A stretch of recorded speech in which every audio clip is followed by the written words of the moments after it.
Maritcho, balita ko, gain pa puli ka. Kamusta man ang Pilipinas? Nalipay ka? Maayo man? Nasadyahan ka?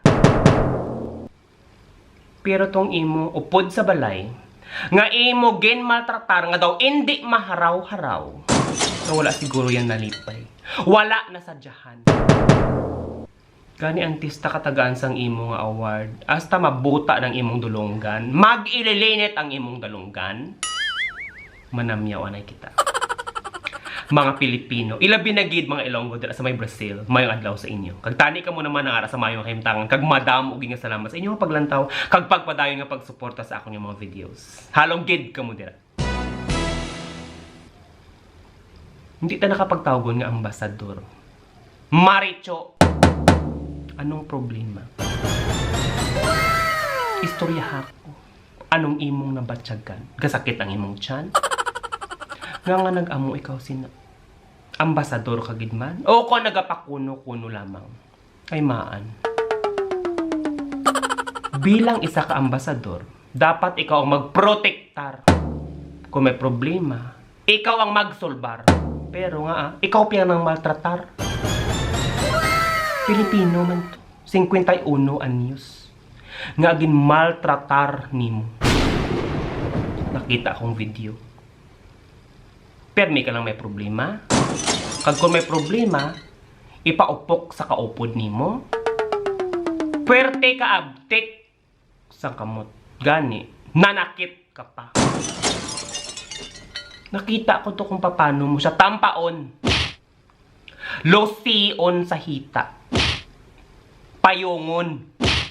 Hampakon. Goramuson.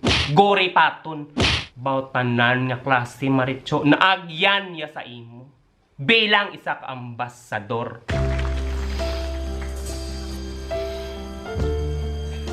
Gani kun ako gid lang inang imong kamot kay puwerte ka abtik ot don naton chap-chapon tapos imo domon. Pero daw kulang sa imo nga pagmaltratar sa iya.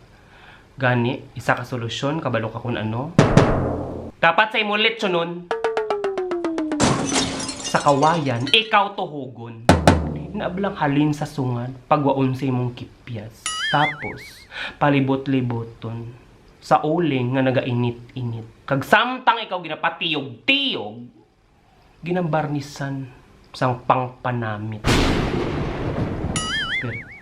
Pero daw kulang gyapon. Ang iban mahamba, kulang gyapon. Kulang para kay Maritcho.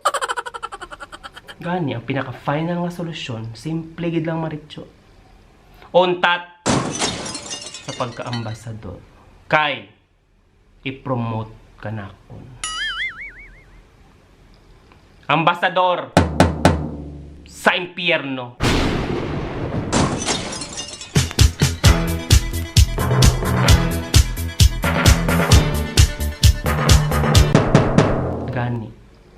Happy tiyog-tiyog. Happy lechon-lechon, Maritcho.